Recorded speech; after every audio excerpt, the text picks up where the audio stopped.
Hi guys, it's been ages since I've last made a video. I think more than a couple of months, and this have been really busy couple of months, lots of work and lots of other things. And as you can see, this is our display tank and it's empty. So this is another sad decision I have to make, is to shut down this tank. This used to be a Riparium with some corridors and some tetras, lots of riparian plants on top, but I had to shut it down.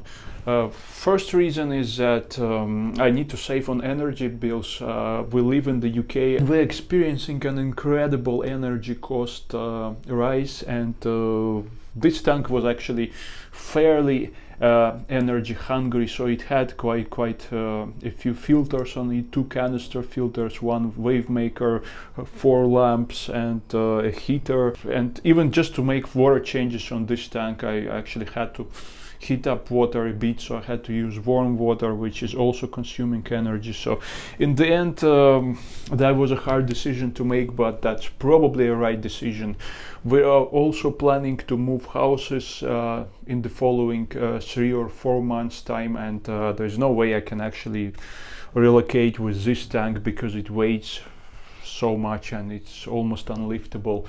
So the tank is empty, sump is empty as well, it's over here, and it will be hopefully collected later today by a new owner.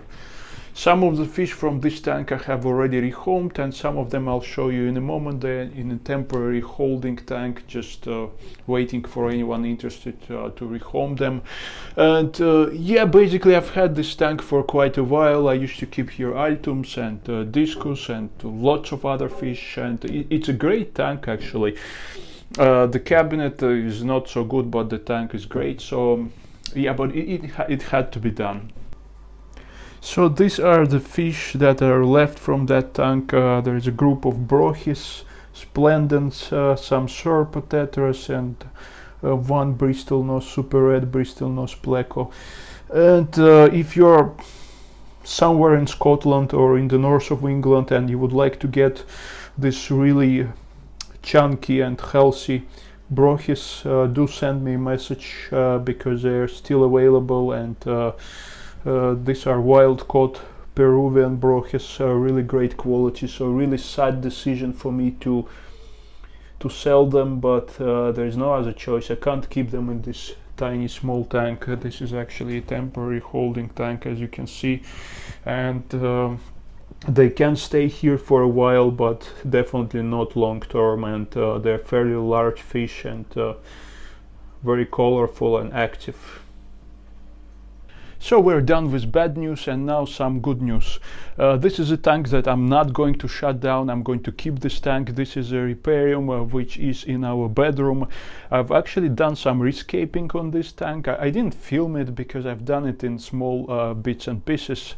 So previously this tank was not completely full. It was about that much full, and now, as you can see, it's full of water. So I've just moved up the scape a bit higher so that I could add more plants. Some of the plants I've had in the display tank, I moved them here. For example, this anthurium and this plant here, can't remember its name, and some of the peace lilies and some of the golden pothos. So they went from the display tank to here, and to accommodate those plants, and also some of the fish that I moved from the display tank to here, I had to increase the water level and I had to move up the scape a bit higher. I've also changed the way lighting is fixed here, so it's a bit more efficient. There is also more lighting here, and I will take you through this whole system in a moment. The first thing to say is that this tank is thriving. It's not a black water tank at the moment. As you can see, it's actually a clear water tank. That's because I was too busy and I didn't have time to actually add any black water extracts such as rooibos tea or some extra leaf litter. So over time it has become a clear water tank, but nevertheless the system is thriving and the fish are thriving. It's quite well stocked, I would say. So it's not overstocked because all the fish are small fish, but nevertheless it's quite well stocked. I'll take you through the stocking, the plants and equipment in a moment, and this is a tank I'm very happy with, and I will definitely keep it until the moment we will be relocating houses, which is probably not going to be very soon. And even when I move to when we move to a new house, I plan to take this tank with me. I'll probably just empty it and move fish separately and move plants separately, but I'll definitely not gonna shut down this system. Yes, this is an energy hungry tank as well, lots of lighting, heating, filtration and so on, but I can afford having at least one energy hungry tank, so that's absolutely fine. Two energy hungry tanks is a bit of a challenge in these current times, but one works quite all right. So let's start with the riparium plants. I actually have quite a lot of riparium plants over here. There are three species of pothos. That's golden pothos, and that's regular pothos, and there is also somewhere over there marbled pothos, and they are kind of all over the place. I've tried to attach them onto these pieces of wood which holds the main light, the main lamp, and I've also added some twigs here. This is just oak tree twigs, and some of them are under the water. You can see them over there, but there are also ones here. So it's kind of mixed up with the rest of riparium plants. I also have here several really huge philodendron plants, peace lily plants, so they're really enormous. These are basically their roots somewhere down there, and they're probably like over 2.5 feet tall, or possibly even 3 feet tall. Actually, they're just enormous. I also have here this mini monstera. I can't remember the Latin name. There is yeah, this plant, that's quite a regular house plant, and it's also kept quite actively in terrariums, but I don't remember its name. This is anthurium, and it grows quite well. You can see some fresh flowers, and there are also fresh leaves. This is philodendron micans or micans, and it's a kind of a ivy type of plant, and it's all over the place. It's actually quite beautiful. It has this reddish pinkish leaves. Over there we have a large monstera, Monstera deliciosa. That's a leaf, and it's hard to see it actually. That's its stem. It's right behind all of these golden pothos. In terms of riparian plants, I think that's it pretty much. Well, there's also quite a bit of sphagnum moss, so I've created this kind of a island, kind of a shoreline area in here. That's actually a piece of bogwood, a really large piece of bogwood. It's partly underwater and partly above water, and it's covered with sphagnum moss on top and with Brazilian moss in the lower areas. And it's always wet actually, because there is an outflow pipe of my canister filter that pushes water through the moss, and that's how it stays wet. And there's also this kind of a underwater green light which provides some form of lighting to the moss, and it also creates a very nice effect here. There are also quite a few aquatic plants. This is Brazilian moss, lots of Riccia moss on top actually here. Some floating plants, water lettuce, Salvinia plants, some Amazon frog beets, also some duckweed. It actually doesn't grow really fast in here. I would love it to grow more actively, but it doesn't. So nevertheless, you can see that there is some film on the surface. That's because water is not circulating here. There is some water movement in this area, but not over there. But that's fine, because I have here marbled hatchets, and they don't like flow. They don't like to be in the flow, so I'm just trying to make sure that there is no flow here, and that these surface plants are actually thriving without flow as well. Tons of bird algae in here on this piece of driftwood. And that piece of driftwood is actually from our display tank. It used to be in a sunny part of the fish tank, so it was prospering there. I don't think it's doing good here, but I still like it. It looks very natural, and I don't mind it being there. So down underwater there are lots of roots of these riparian plants, and here you can see our group of dwarf pencilfish, Nanostomus marginatus. They've actually bred here, so I used to have just 6 of them, and now I have 14 of them. These are all juveniles who have grown up in this tank.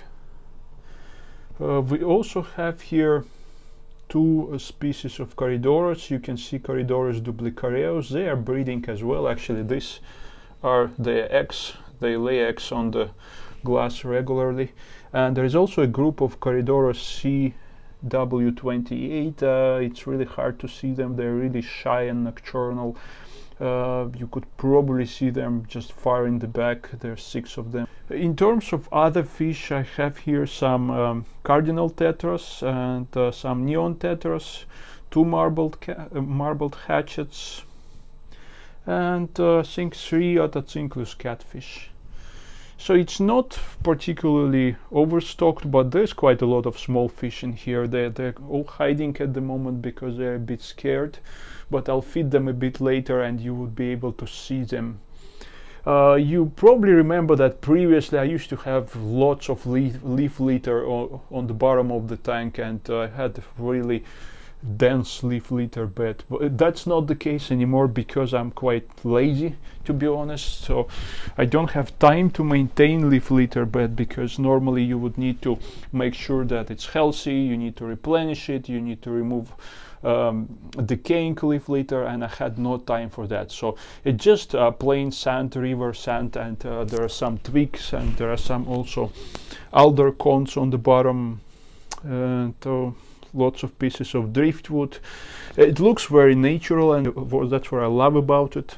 Lots of activity in this tank as well. It's not exactly a biotop, although all these fish are from South America and they're kind of potentially from the same area, but I wouldn't call it a biotop.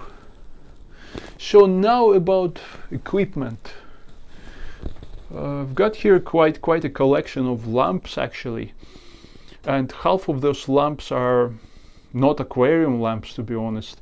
The only 2 aquarium lamps that I have is this one. This is a no brand Chinese made aquarium lamp, and the one down there, that's also an aquarium lamp. This one is a spotlight IKEA lamp. It turns on only in the evening, so it provides really kind of a nice spotlight effect in the evening, and later at night it works as well. Switches off in the middle of the night. This is a regular LED spotlight lamp. It's actually quite bright and energy efficient. I think this is just 3 watt, but it's really bright. It provides lots of light, and it was really cheap. I think it was like less than 10 quid for this lamp, and I'm really happy with it as well. So it provides lots of light to plants.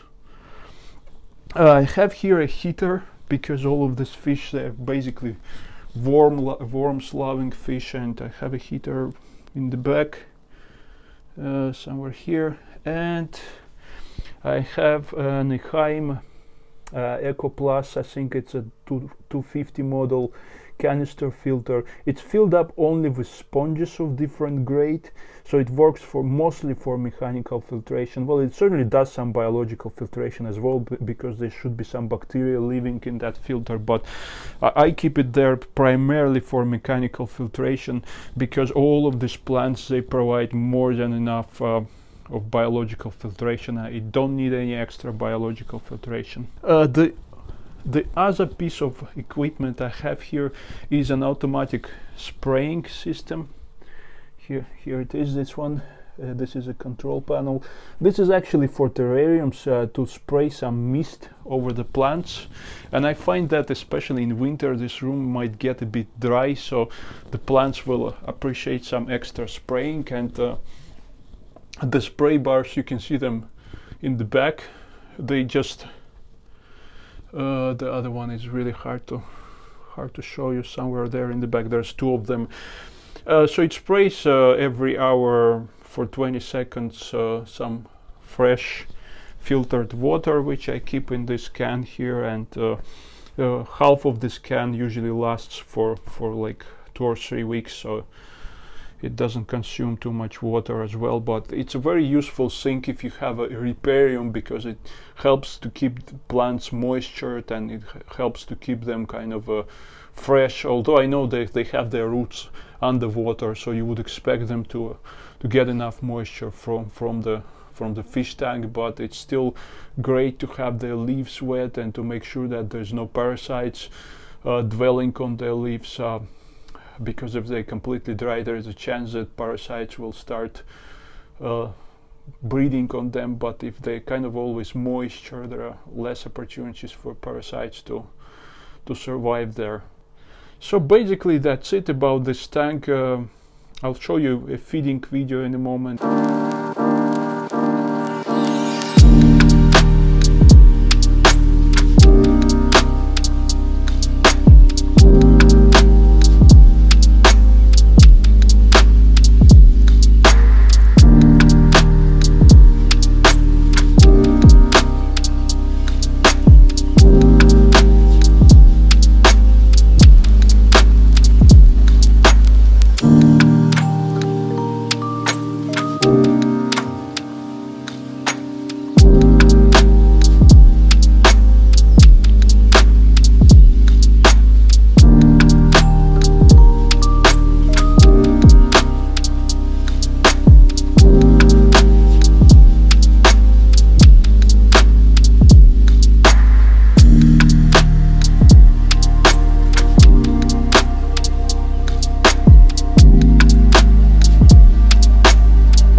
Right, so that's a bit of an update, and I know a few of you were asking why I'm not posting anything, so that's an answer. I've been really busy, and as things stand at the moment in this country in terms of energy prices, it's really hard to keep energy hungry tanks. The only solution is to keep unheated tanks without much lighting, without much equipment, and without many water changes. But as all of you know, that's a challenge, and we often want to keep fish and plants that require heat, that require lighting, and we just have to deal with this situation. And my answer to that is to cut down the number of my tanks to just one really enjoyable and really lush and really beautiful tank, and this is what kind of gives me pleasure as a hobbyist. Yes, I'd love to have more tanks. I'd love to have larger tanks, and I'll have them in future, but not now. For now, I have to limit myself to just this, and I'm sure a lot of you in the UK understand this, because current energy prices are just insane, and paying that much on energy just makes no sense, especially if you have a large tank and you want to keep some worms-loving fish like discus or altum angels or something like that. You'll really have to pay a lot for that. Alright, so I hope you like this update, and I'll try to make more videos and more educational and knowledge based videos in the coming weeks. And alright, so if you haven't subscribed, please subscribe and leave your comments in the comments section. I have been a bit ignorant of your comments recently, but I promise I'll get down there and I'll answer as many of them as I can. So I'll see you soon.